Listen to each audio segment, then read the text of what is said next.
कहानी की शुरुआत होती है एक प्यारे से खुशमिजाज परिवार से, जहां एक पति पत्नी अपने छोटे बेटे टिम के साथ एकदम परफेक्ट जिंदगी जी रहे हैं। हर सुबह उनके घर में हंसी की गूंज सुनाई देती है, माँ के बनाए नाश्ते की खुशबू फैलती है और पापा का हंसी मजाक जो पूरे घर को जिंदा रखता है। टिम इस छोटे से परिवार की जान था। वो एक लविंग, स्वीट और मासूम बच्चा था जिसके लिए सबसे बड़ी खुशी थी अपने मम्मी पापा का प्यार। उसे ये बहुत अच्छा लगता था कि उसके पेरेंट्स सिर्फ उसी से प्यार करते हैं। उसे लगता था ये प्यार सिर्फ उसका हक है। पर एक बात थी, टिम ये प्यार किसी के साथ शेयर नहीं करना चाहता था। वो सोचता था कि अगर कोई नया आ गया तो शायद उसका प्यार बढ़ जाएगा। इसलिए उसने अपने अंदर एक अलग दुनिया बना रखी थी, एक इमेजिनरी वर्ल्ड, जहां वो अपने बनाए हुए कार्टून कैरेक्टर्स के साथ खेलता, उनसे बातें करता और अपनी कहानी खुद गढ़ता। उसकी इमेजिनेशन इतनी गहरी थी कि कभी कभी वो खुद उसमें खो जाता था। टिम एक खुशमिजाज बच्चा था, हमेशा मुस्कुराता, हमेशा जोश से भरा हुआ। लेकिन अब कहानी एक अलग मोड़ लेने वाली थी। अचानक सीन बदलता है, कैमरा ऊपर उठता है और हम पहुंचते हैं आसमान की ऊंचाइयों में, यानी हेवन में। वहाँ एक अजीब लेकिन प्यारी सी जगह में नन्हे नन्हे बच्चों की तैयारी चल रही थी। फरिश्ते उन छोटे छोटे बच्चों पर जादुई पाउडर छिड़कते हैं, उनके छोटे छोटे कपड़े पहनाते हैं। हर बच्चा अपनी मासूमियत में मुस्कुरा रहा था, लेकिन हर बच्चा एक जैसा नहीं था। कुछ बच्चे बाकी सबसे थोड़े अलग थे। उनके दिमाग में मासूमियत कम, समझदारी ज्यादा थी। वो दूसरों की तरह भोले नहीं थे, बल्कि बेहद इंटेलिजेंट, शार्प और स्मार्ट थे। उनकी सोच किसी बच्चे जैसी नहीं, बल्कि एक बड़े आदमी जैसी थी जो हर चीज को संभालना जानता है। इन खास बच्चों को हेवन में एक अलग कैटेगरी में रखा जाता था। उन्हें पहनाए जाते हैं काले रंग के 3 पीस सूट, हाथ में दी जाती है एक घड़ी और उनके साथ रहता है एक छोटा ब्रीफकेस। इन बच्चों का काम था बाकी बच्चों के कामों को मैनेज करना, जिम्मेदारियां संभालना और ऑर्डर देना, यानी ये थे बॉस बेबीज।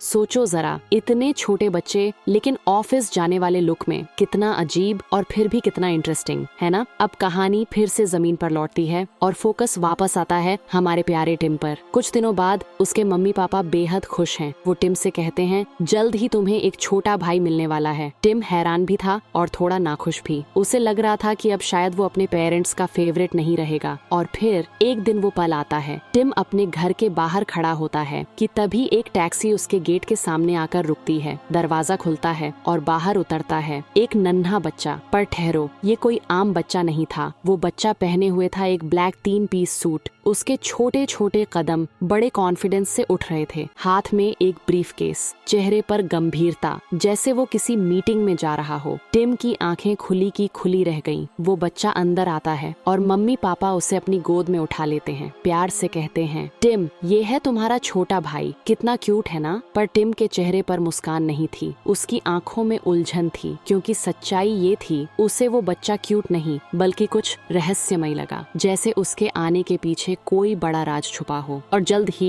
टिम की यह शक हकीकत में बदलने लगी। उस दिन के बाद से घर का हर ध्यान, हर मुस्कान अब उस बच्चे की तरफ मुड़ गया था। मम्मी पापा दोनों का सारा प्यार, सारा टाइम अब सिर्फ उस छोटे भाई के इर्द गिर्द घूमने लगा था। अब घर में हर वक्त उसी की आवाज गूंजती थी, कभी उसकी खिलखिलाहट, कभी उसके रोने की आवाज, बस हर तरफ वही। और टिम धीरे धीरे अकेला पड़ने लगा। वो बच्चा आते ही टिम को पीछे छोड़ गया था। अब मम्मी पापा उसके साथ खेलते नहीं थे, उसे कहानियां नहीं सुनाते थे, यहाँ तक कि रात में टिम को अब अकेले ही सोना पड़ता था। वो सब कुछ देख रहा था, महसूस कर रहा था और अंदर ही अंदर टूटने लगा था। उसका दिल भर गया था गुस्से और उदासी से। वो सोचता, आखिर ये बच्चा आया ही क्यों उसने मेरा घर, मेरा प्यार सब छीन लिया। लेकिन अजीब बात ये थी कि वो बच्चा कभी भी टिम की बातों पर ध्यान नहीं देता था। वो उसे पूरी तरह इग्नोर कर देता था और ये बात टिम को और भी ज्यादा परेशान करने लगी। एक रात की बात है, घर के सब लोग गहरी नींद में सो रहे थे। तभी टिम को कुछ अजीब सी आवाज सुनाई दी, फोन की घंटी बजने की। वो धीरे धीरे उठकर लिविंग रूम की ओर बढ़ता है और जो उसने देखा उसने उसके होश उड़ा दिए। वो छोटा बच्चा, उसका छोटा भाई, फोन पर किसी से बातें कर रहा था। हाँ, बिल्कुल सही सुना, एक बच्चा जो अभी ठीक से बोल भी नहीं सकता, वो किसी से बड़े लोगों की तरह बातें कर रहा था। टिम की आंखें चौड़ी हो गईं। वो धीरे धीरे पास गया और छिपकर सुनने लगा। वो बच्चा किसी मिशन की बात कर रहा था, किसी काम को पूरा करने की। टिम के मन में अब पक्का हो गया, ये बच्चा साधारण बच्चा नहीं है, इसके पीछे जरूर कोई बड़ा राज है। सुबह होते ही टिम उसके पास पहुंच गया। कहता है, तुम आखिर हो कौन, कहाँ से आए हो हो? तुमने मेरी जिंदगी, मेरा घर सब क्यों छीन लिया? वो बच्चा मुस्कुराता है, धीरे से सूट ठीक करता है और कहता है, kid, you won't understand this.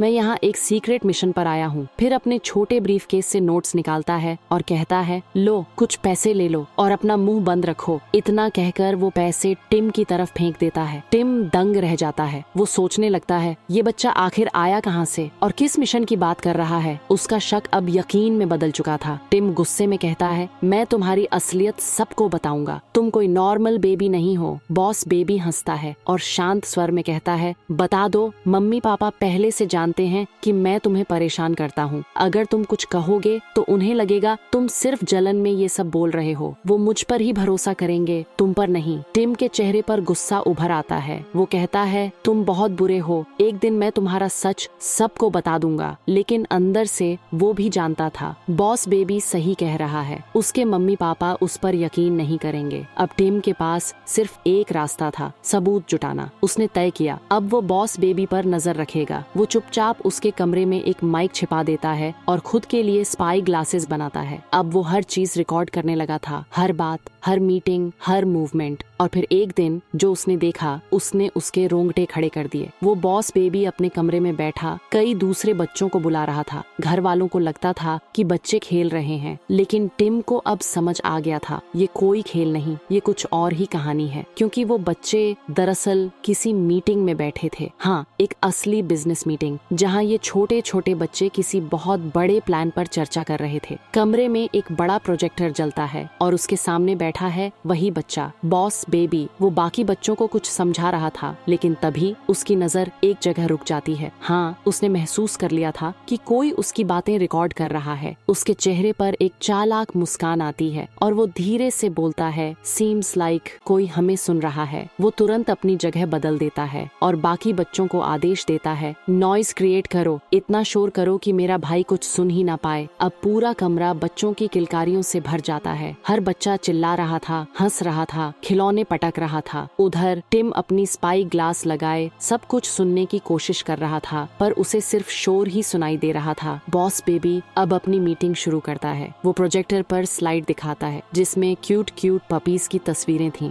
वो कहता है, देखो इन कुत्तों को, ये हमसे आगे निकल गए हैं। अब इंसान हमसे ज्यादा इन्हें प्यार करने लगे हैं। पहले मम्मी पापा का सारा प्यार बच्चों के लिए होता था, अब वो प्यार इन पपीज को मिल रहा है और ये हमें रोकना होगा। सारे बच्चे उसकी बात बड़े ध्यान से सुन रहे थे। बॉस बेबी आगे कहता है, एक पपी कंपनी है जो इन प्यारे कुत्तों को हर घर में भेज रही है। अगर ये ऐसे ही चलता रहा तो मम्मी पापा को बच्चों के लिए वक्त ही नहीं बचेगा। हमें इस कंपनी को रोकना होगा। उधर टिम धीरे से सब कुछ अपने रेडियो रिकॉर्डर में रिकॉर्ड कर लेता है। जब टेप तैयार होती है तो उसके चेहरे पर खुशी लौट आती है। वो सोचता है, अब तो मैं सबको सच दिखा दूंगा। वो भागता हुआ नीचे जाता है ताकि अपने मम्मी पापा को ये रिकॉर्डिंग सुनाए, लेकिन तभी बॉस बेबी और उसकी टीम उसे देख लेती है। सारे बच्चे टिम के पीछे दौड़ पड़ते हैं। अब घर के बाहर एक बड़ा चेस सीन चल रहा है। टिम आगे भाग रहा है, हाथ में वो टेप कसकर पकड़े हुए, और पीछे पूरे सूट में बॉस बेबी की आर्मी। चारों तरफ हंगामा मच जाता है। मम्मी पापा ये नजारा देखते हैं तो मुस्कुरा देते हैं। थैंक गॉड, हमारे बच्चे आखिरकार साथ में खेल रहे हैं। उन्हें क्या पता ये खेल नहीं, एक युद्ध चल रहा है। बॉस बेबी टिम के बिल्कुल करीब पहुंच जाता है। वो पकड़ने ही वाला होता है कि तभी उसका पैर फिसल जाता है। वो गिरने लगता है और उसी वक्त टिम का हाथ छूटता है। टेप हवा में उड़ती हुई नीचे गिरती है और टूट जाती है। टिम वहीं रुक जाता है। उसकी आंखों के सामने उसके सारे सबूत बिखर जाते हैं। अब उसके पास बॉस बेबी के खिलाफ कुछ भी नहीं बचा था। तभी उसके मम्मी पापा वहाँ पहुँचते हैं। वो बेबी को अपनी गोद में उठा लेते हैं और गुस्से से टिम को डांटते हैं। शर्म नहीं आती तुम्हें? इतना छोटा भाई है और तुम उससे लड़ते हो? तुम्हें जरा भी ख्याल नहीं कि वो कितना छोटा है? टिम बोलना चाहता है, समझाना चाहता है, लेकिन कोई उसे सुनने को तैयार नहीं। अब सबकी नजरों में बॉस बेबी एक मासूम बच्चा था और टिम एक जलन से भरा भाई। अब टिम को घर में कैद जैसा महसूस होने लगा। वो अपने कमरे में बंद रहता, दीवारों को देखता, अकेला महसूस करता। वो अपने खिलौनों से बातें करने लगा था जैसे वो ही उसके दोस्त हों। समय धीरे धीरे बीतता गया और टिम का दिल अंदर से बिल्कुल सूना हो गया था। तभी दरवाजा धीरे से खुलता है। अंदर आता है वही बॉस बेबी। वो टिम के कमरे में रखी टॉय ट्रेन पर बैठ जाता है और मुस्कुराते हुए कहता है, मुझे तुम्हारे लिए बुरा लग रहा है टिम, लेकिन अगर तुमने मुझे परेशान न किया होता तो ये सब नहीं होता। टिम गुस्से में पूछता है, तुम आखिर हो कौन? तुम क्या चाहते हो? बॉस बेबी शांत आवाज में जवाब देता है, क्या सच में जानना चाहते हो? टिम सिर हिलाता है। हाँ, वो कहता है, ठीक है चलो, मैं तुम्हें उस जगह ले चलता हूँ जहाँ से मैं आया हूँ। बॉस बेबी एक बटन दबाता है और अगले ही पल दोनों अदृश्य हो जाते हैं। अब वो दोनों उस जगह पहुँच चुके हैं जहाँ इंसान की नजर नहीं पहुँच सकती। बॉस बेबी टिम से कहता है, देखो यही है वो जगह जहाँ हमारी पूरी बेबी मैनेजमेंट सिस्टम काम करती है। टिम की आंखें चौड़ी रह जाती हैं क्योंकि सामने एक पूरी बेबी सिटी थी जहाँ छोटे छोटे बच्चे सूट बूट पहनकर काम कर रहे थे। कोई कंप्यूटर पर टाइप कर रहा था, कोई फाइल्स ले जा रहा था और कोई ब्रीफ केस लेकर मीटिंग रूम की ओर भाग रहा था। टिम हैरान होकर पूछता है, ये बच्चे, ये सब नॉर्मल नहीं है ना? बॉस बेबी मुस्कुराता है और कहता है, एग्जैक्टली, ये सब स्मार्ट बेबीज हैं जो बाकी बच्चों से ज्यादा क्लेवर और इंटेलिजेंट हैं। इन्हें पैदा होने के बाद ही पहचाना जाता है कि कौन बच्चा प्यार के लिए भेजा जाएगा और कौन बिजनेस के लिए। टिम को अब थोड़ा थोड़ा समझ आने लगता है। वो पूछता है, तो तुम्हारा काम क्या है इन सब में? बॉस बेबी थोड़ा सीधा होकर जवाब देता है, मेरा टास्क है ये पता लगाना कि आखिर इन पपीज में ऐसा क्या है जिससे इंसान अब बच्चों से ज्यादा कुत्तों को प्यार करने लगे हैं। अगर मैंने ये मिशन पूरा कर लिया तो मुझे प्रमोशन मिलेगा, अपना खुद का ऑफिस।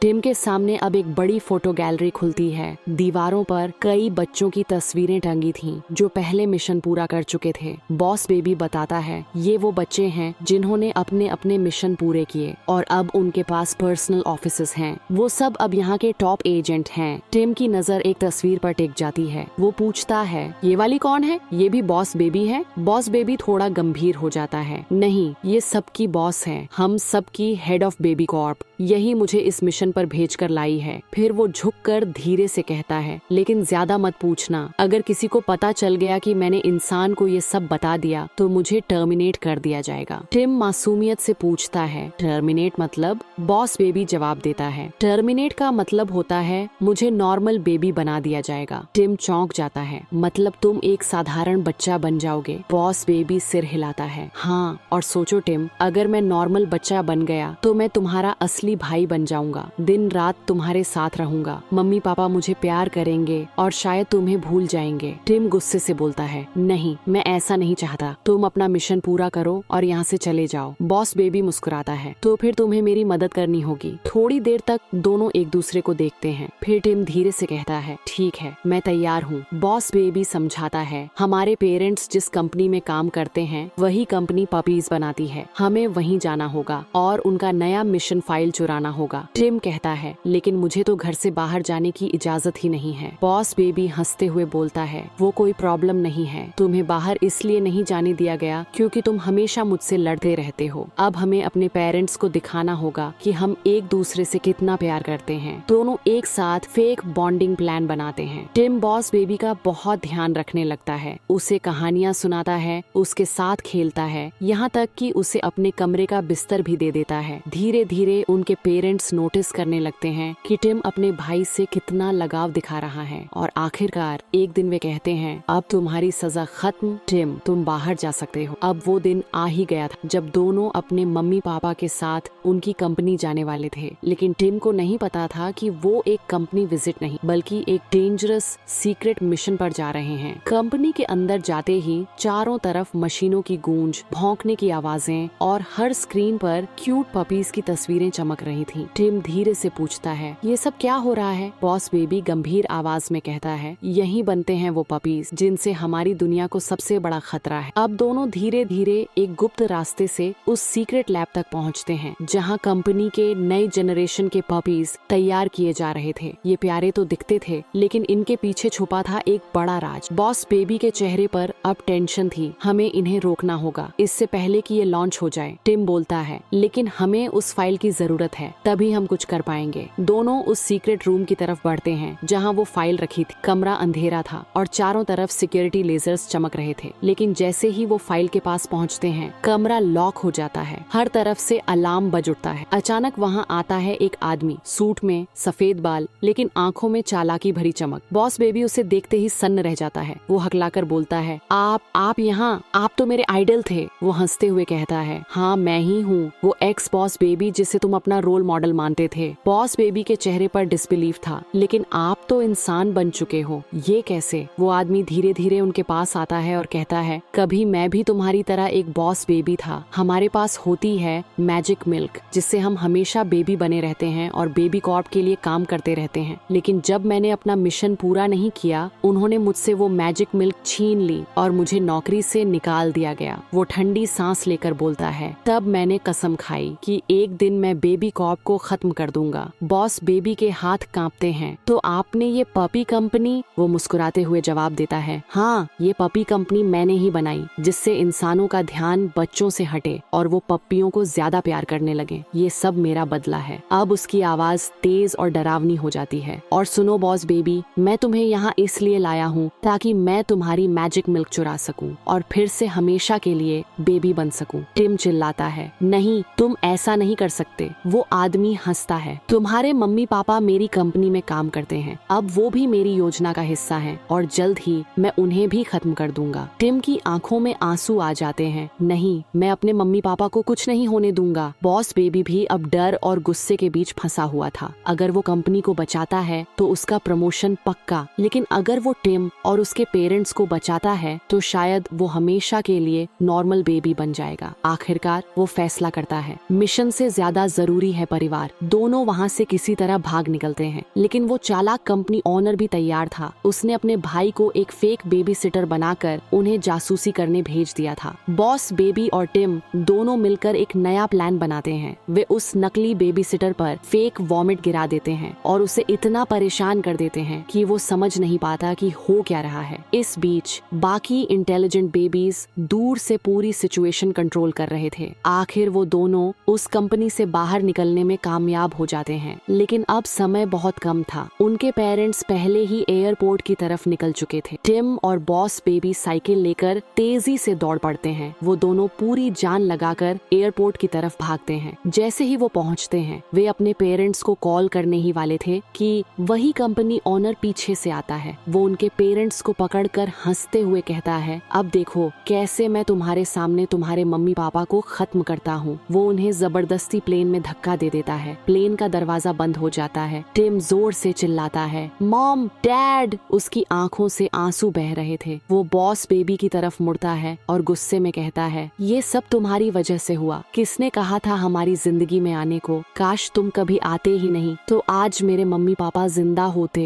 बॉस बेबी कुछ नहीं कह पाता। पहली बार उसके चेहरे पर भी एक सच्चे इंसान जैसी उदासी थी। उसकी आंखों में पछतावा था। वो जानता था कि टिम सही है। अगर वो उनकी जिंदगी में नहीं आता तो शायद ये सब कभी नहीं होता। लेकिन कुछ ही पल बाद टिम रोते हुए कहता है, अब क्या करूं मैं? How can I save them? Boss baby गहरी सांस लेकर कहता है, हम साथ जाएंगे टिम, और मिलकर अपने मम्मी पापा को बचाएंगे। टिम उसकी तरफ देखता है, आंसू पोंछता है और सिर हिला देता है। चलो। दोनों मिलकर एयरपोर्ट से दौड़ पड़ते हैं। प्लेन उड़ान भरने ही वाला था, लेकिन वो किसी तरह रनवे तक पहुंच जाते हैं। बॉस बेबी कहता है, अब या तो हम हारेंगे या जीतेंगे सब कुछ। दोनों किसी तरह कार्गो डोर से अंदर घुसते हैं और क्रू से बोलते हैं, हम कैप्टन के बच्चे हैं, प्लीज किसी को मत बताना। अब दोनों धीरे धीरे प्लेन के पीछे पहुंचते हैं, जहां एक सीक्रेट कंपार्टमेंट में वो पपी कंपनी का मेन इवेंट चल रहा था। स्टेज पर कंपनी का ओनर अपने सुपर पपी को लॉन्च करने वाला था। एक प्यारा सा सफेद फ्लफी पपी जो इतना क्यूट था कि हर कोई बस उसी को देख रहा था। और यही उसका प्लान था कि इंसान बच्चों से ज्यादा पपीज को चाहने लगे। टिम और बॉस बेबी छिपकर ये सब देख रहे थे। टिम डर के मारे बोलता है, वो हमारे मम्मी पापा को उसी रॉकेट में भेजने वाला है। बॉस बेबी दांत भींच कर कहता है, नहीं टिम, अब हम उसे ऐसा नहीं करने देंगे। वो दोनों रॉकेट रूम की ओर भागते हैं। वहाँ एक बड़ा सा हार्ट शेप्ड बॉक्स रखा था, जिसके अंदर टिम के पेरेंट्स बंद थे। टिम घबराते हुए चिल्लाता है, मॉम, डैड, लेकिन बॉक्स ऊपर लटक रहा था। बॉस बेबी बोलता है, वो रॉकेट लॉन्च करने वाला है, हमें जल्दी करनी होगी। वो दोनों जल्दी से नीचे के कंट्रोल कंट्रोल रूम में जाते हैं और किसी तरह रॉकेट का कंट्रोल पैनल खोल देते हैं। टिम लीवर खींचता है, दरवाजा खुलता है और सैकड़ों पपीज बाहर निकल पड़ते हैं।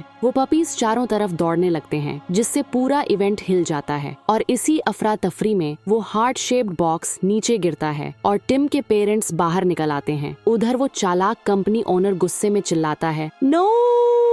लेकिन तभी उसका पैर फिसलता है और वो गिर जाता है मैजिक मिल्क के टैंक में और कुछ ही सेकंड में वो खुद एक छोटे बच्चे में बदल जाता है। अब वो इविल बेबी बन चुका था, जिसे उसका भाई उठाकर गोद में ले लेता है। बॉस बेबी हंसते हुए कहता है, मिशन अकॉम्प्लिश्ड। उसने रॉकेट को रुकवा दिया था, अपने पेरेंट्स को बचा लिया था और साथ ही बेबी कंपनी की इज्जत भी रख ली थी। अब उसके चेहरे पर पहली बार सच्ची खुशी थी। टिम मुस्कुराते हुए कहता है, अब तुम जा सकते हो भाई, तुम्हें तुम्हारा प्रमोशन मिल जाएगा। बॉस बेबी चुपचाप उसकी तरफ देखता है, हाँ, लेकिन शायद मैं तुम्हें मिस करूंगा। दोनों एक दूसरे को गले लगाते हैं। फिर बॉस बेबी और बाकी छोटे एजेंट्स वहाँ से रवाना हो जाते हैं। कुछ देर बाद छोटे छोटे रोबोट्स आकर टिम के पेरेंट्स की यादें मिटा देते हैं। उन्हें याद नहीं रहता कि कभी कोई बॉस बेबी उनके घर आया था। वे उसके खिलौने, उसका ब्रीफकेस और सारी चीजें लेकर चले जाते हैं। टिम खिड़की के पास खड़ा होकर आसमान की तरफ देखता है। पहली बार वो सच में अकेला था। कुछ समय बाद दूसरी तरफ बेबी कॉर्प में बॉस बेबी अपने ऑफिस में बैठा था। अब वो प्रमोट हो चुका था। उसके पास पर्सनल कैबिन था। सब उसे सर कहकर बुलाते थे, लेकिन उसके चेहरे पर अब मुस्कान नहीं थी। वो टिम को याद कर रहा था। वो मस्ती, वो बातें, वो हंसी सब कहीं खो गई थी। तभी उसे एक चिट्ठी मिलती है टिम की हैंडराइटिंग में। डियर ब्रदर, वापस आ जाओ, हम साथ रहेंगे, खेलेंगे और एक सच्चे परिवार की तरह जिएंगे। वो चिट्ठी पढ़ते हुए बॉस बेबी की आंखों में आंसू आ जाते हैं। वो महसूस करता है कि प्रमोशन से बड़ी चीज है लव एंड फैमिली। वो तुरंत उठता है, अपना ब्रीफकेस बंद करता है और नॉर्मल बेबी लेन की ओर बढ़ जाता है। धीरे धीरे वो इंसानों की दुनिया में वापस आता है, सीधे टिम के घर। दरवाजा खुलता है, टिम भागकर आता है और दोनों एक दूसरे को गले लगा लेते हैं। अब बॉस बेबी सच में उसका भाई बन चुका था। कई सालों बाद हम देखते हैं कि टिम अब बड़ा हो चुका है। वो अपनी छोटी बेटी को यही पूरी कहानी सुना रहा है। तभी दरवाजा खुलता है। एक आदमी अंदर आता है, सूट बूट में, हाथ में ब्रीफकेस लिए हुए। टिम मुस्कुराते हुए कहता है, बेटी, ये तुम्हारे अंकल हैं, वो ही जो कभी बॉस बेबी थे। बेटी खुश होकर उनसे मिलती है और तभी घर में एक और बेबी का रोना सुनाई देता है, एक छोटी बच्ची का। कैमरा उसकी तरफ जूम होता है। वो भी बॉस बेबी जैसी आंखों से झपकती है और यहीं पर फिल्म खत्म होती है। लेकिन कहानी नहीं, क्योंकि अगली बॉस बेबी अब आ चुकी है।